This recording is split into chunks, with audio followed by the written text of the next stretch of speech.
সিফাতের বাংলা শেখাও দরকার, আরবি শেখাও কি দরকার? বাংলা শেখাও দরকার, আরবি শেখাও কি দরকার?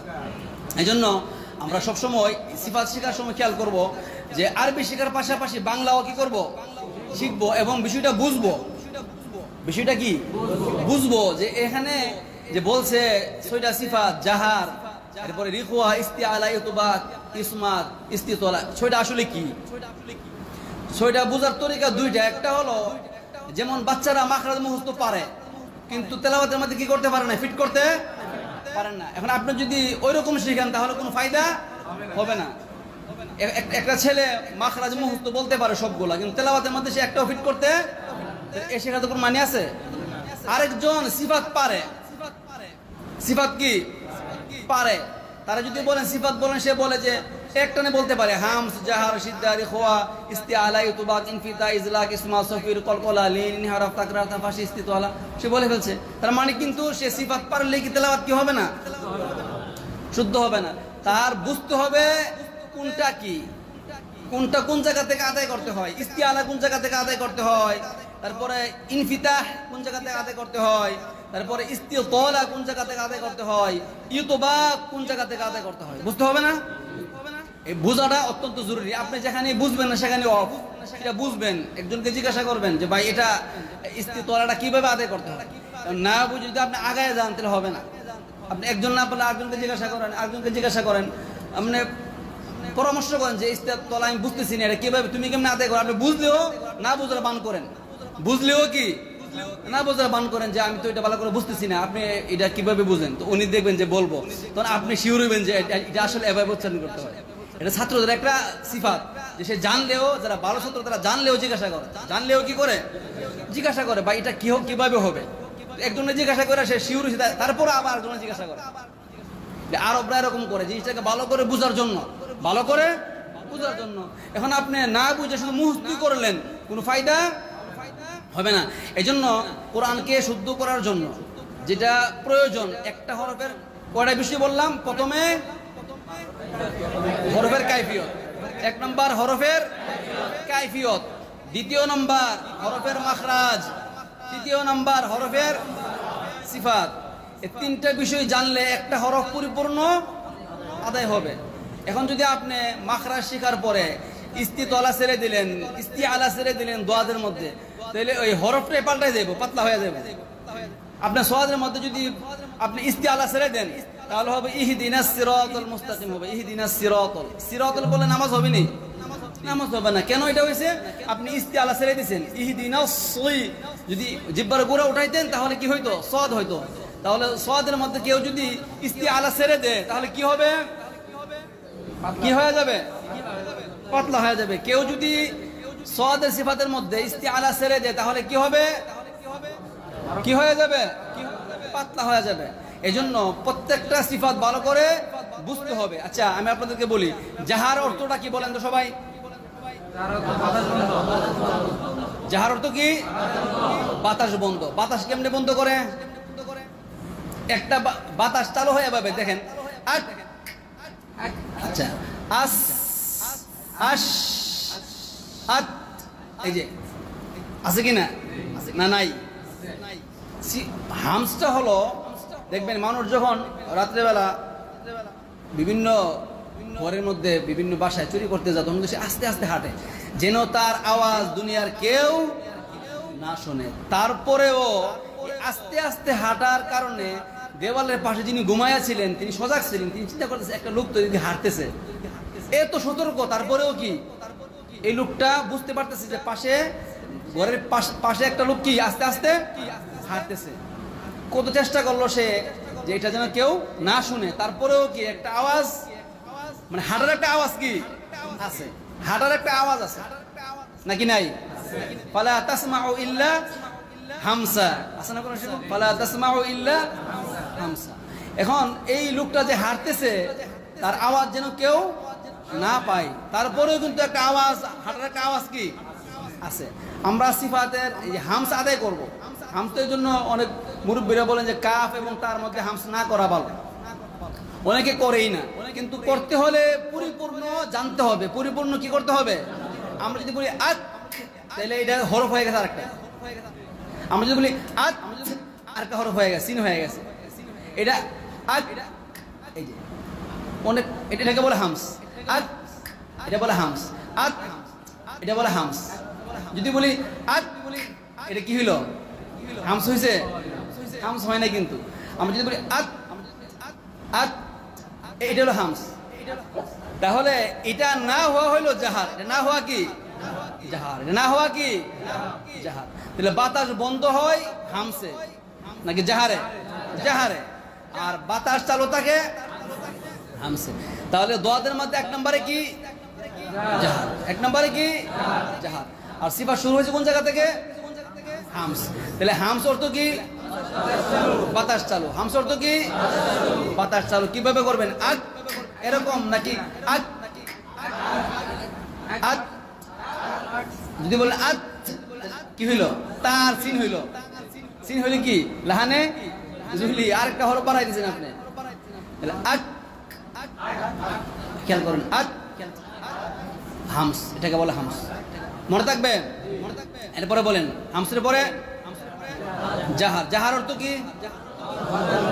বাতাস বন্ধ করা। বাতাস কর্কশ, সিদ্ধা, শক্ত আওয়াজ হওয়া, কর্কশ আওয়াজ হওয়া। আওয়াজ বন্ধ করলে কর্কশ হয়, শক্ত হয়, সবই হয়। আওয়াজ কি করলে? কি করলে? বন্ধ করলে। দেখেন আট, সিদ্ধা, আওয়াজ বন্ধ হয়েছে না? আট, আওয়াজটা কর্কশ না? আট, আট, আওয়াজটা কি? কর্কশ। আট, কর্কশ আওয়াজ হয়েছে। আওয়াজ কি হয়ে গেছে? বন্ধ, বন্ধ হয়ে গেছে। এই বন্ধ হয়ে যাওয়াকে বলে সিদ্ধা। আমি সিদ্ধা করছি এখন। আর জাহার হলো হামস বাতাস চালু, জাহার হলো বাতাস বন্ধ। হামস বাতাস চালু, জাহার বাতাস বন্ধ। আর সিদ্ধা হলো আওয়াজ বন্ধ। সিদ্ধা অর্থ কি? আওয়াজ বন্ধ। যে আমি আওয়াজ বন্ধ করলাম, আট, আট, আওয়াজ বন্ধ হয়ে গেছে। বন্ধ হয়ে গেছে আওয়াজ, নাকি বন্ধ হয় নাই? বন্ধ হয়ে গেছে। এটাকে বলে সিদ্ধা। সিদ্ধার বিপরীত হলো রিখওয়া। বিপরীত কি? রিখওয়াটা হলো আওয়াজকে চালু রাখা, আওয়াজকে চালু রাখা। যেমন আও, আওয়াজ চালু আছে না চালু নাই? আও আওয়াজ কি আছে? ওটা তো আট বন্ধ হয়ে গেছিল আওয়াজ। আও এটা কি আছে? রিখওয়া। বুঝতে পারছেন? তাহলে হামস গেল, তারপরে কি গেল? জাহার গেল, তারপরে সিদ্ধা গেল, তারপরে এরপরে কি? আওয়াজটা হলো মাঝামাঝি। দেখেন ওয়াল কল আল, মানে এটা আওয়াজটা কি আছে? চালু আছে, অর্ধেক চালু আছে। আর কতটুকু চালু আছে? অর্ধেক। এটাকে বলে তাওয়াসসুত। এটাকে কি বলে? তাওয়াসসুত। তাওয়াসসুত বুঝতে পারছেন? এরপরে হলো ইস্তিআলা। এরপরে কি? ইস্তিআলা। ইস্তিআলা অর্থ হলো মোটা যদি বলেন বলতে পারবেন, ইস্তিআলাও বলতে পারবেন, কিন্তু আসল কাজটা হলো জিহ্বার গোড়াকে উপরে উঠানো। আসল কাজটা কি? জিহ্বার গোড়াকে উপরে উঠানো।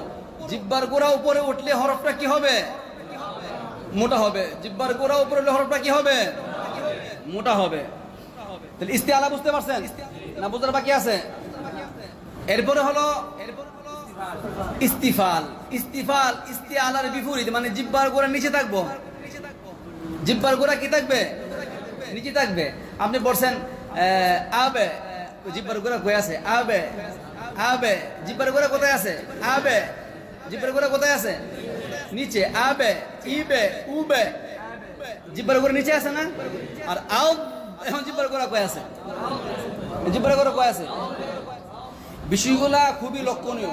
তেলাওয়াত শুদ্ধ করার এই বিষয় ছাড়া সম্ভব না। আপনি মুখস্থ মাখরাজ পারেন, সিফাত পারেন, তো কি হয়েছে? কিছুই হয় নাই। এখন ছোট বাচ্চারাও তো পারে। ছোট বাচ্চারা আপনার যে বিনা লোকমাই মাখরাজ বলতে পারবে। তারা যদি আপনি বলেন তুমি যে মাখরাজ বললা, আমাদেরকে বুঝাও যে দোয়াত কোন জায়গা থেকে উচ্চারিত হয়, সে বলবে জিহ্বার গুড়ার কিনারা উপরে যে কোনো এক পাশের মারির দাঁতের গোড়ার সঙ্গে লাগাইয়া দোয়াত উচ্চারিত হয়। দোয়াত মানে এখানে কিন্তু লাগাই নাই, এখানে কিন্তু নেই নাই, দোয়াত বলছে। পরে বলো দি উচ্চারণ করো, ওয়াল আর দি, দি কইছে দি। এটা কি দোয়াত হইল? এখান থেকে বলছে দি। এখন সে তো মাখরাজ পারছে, পারে নাই? আপনার যে ভালো করে পারছেন, ফায়দা হয়েছে কি না? ফায়দা হয় না। ফায়দা না হওয়ার কারণ হলো এই বিষয়গুলো ভালো করে না বুঝে পড়া। বিষয়গুলো কিন্তু বুঝার বিষয়। তেলাওয়াত শুদ্ধ করতে হলে আপনাকে বিষয়গুলো বুঝতে হবে, না বুঝে পারবেন না। কোথায় আসলাম?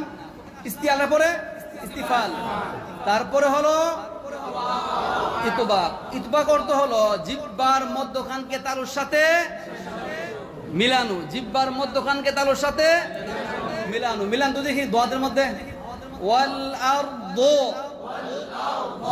ওয়াল আরদু ওয়াল আরদুই ওয়াল আরদুই ওয়াল আরদু ওয়াল আরদু ওয়াল আরদুই ওয়াল আরদুই ওয়াল আরদু ওয়াল আরদুই ওয়াল আরদু ওয়াল আরদুই ওয়াল আরদু। আচ্ছা বলেন তো, জিহ্বার মধ্যখান লাগে না তালুর সাথে? ইতবাক হয়েছে নি? আদায় হয়েছে কিনা?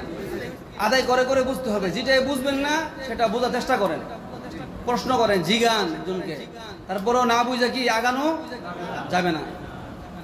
পিছনে পরে ইয়াদ রেখে আগাইলে ভালো হাফেজ হইতে পারে? আর যারা পিছনে পরে ইয়াদ রেখে রেখে আগা তারা ভালো হাফেজ হতে পারে। তো এই জন্য পিছনে গুলা বুঝতে হবে, তারপরে আগাইতে হবে। তারপর কোথায় আসলাম আমরা? ইতবাকের মধ্যে আসলাম। ইতবাকের বিপরীত কি?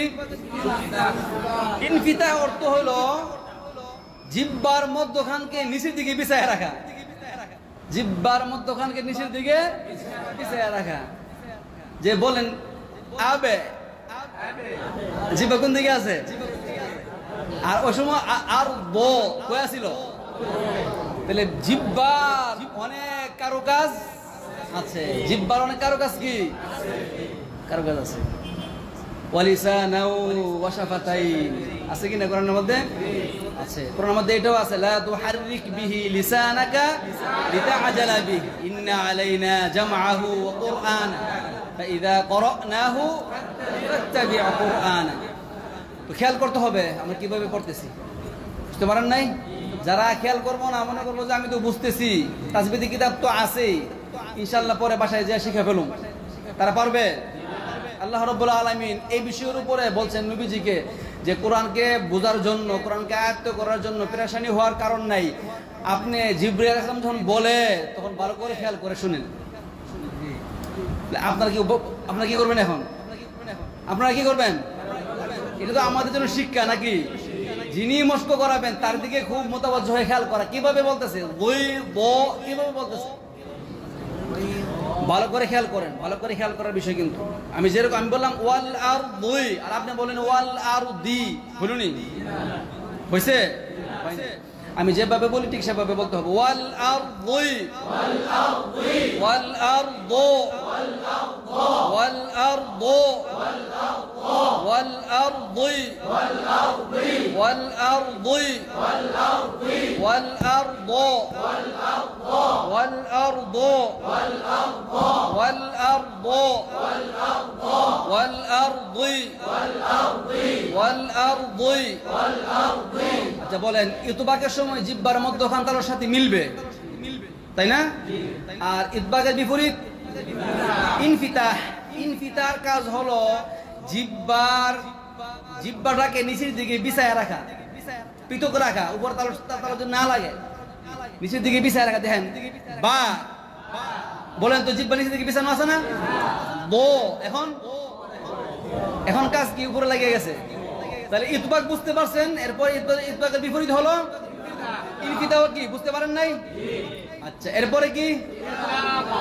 ইদলাকের কাজ কি বলেন তো?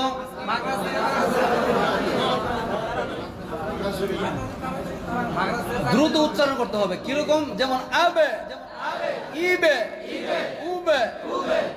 ইদলাকের হরফ কয়টি? কি কি? এরপরে কি? ইসমাত। ইসমাতের কাজ কি? এখন আপনি বললেন আবে, আর দোয়া দাসে বললেন আব, হয়ে গেল, হয়েছে। একটা তো বলছে দ্রুত পড়ার লাগে, তাই না? আবে, ইবে, উবে। আর একটা বলতেছি কি? জমে পড়ার জন্য, আব জমে পড়ার জন্য, আউস জমে পড়ার জন্য। কথা কি ক্লিয়ার, বুঝতে পারতেছেন? সিফাত কয়টা গেল? 11টি, তাওয়াসুত সহ 11টি। আর কয়টি আছে? আর কয়টি আছে? 7টি। এরপর হলো সফির। এরপরে কি? সফিরের কাজ কি বলেন তো? মোহাম্মদ আওয়াজ কিরকম? তাহলে সদের মধ্যে কি আওয়াজ দিব?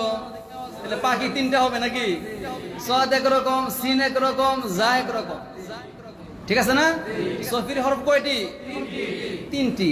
সদের মধ্যে যেমন আউস, ইউস, উস, আউস, ইউস, উস, আউস, ইউস, উস,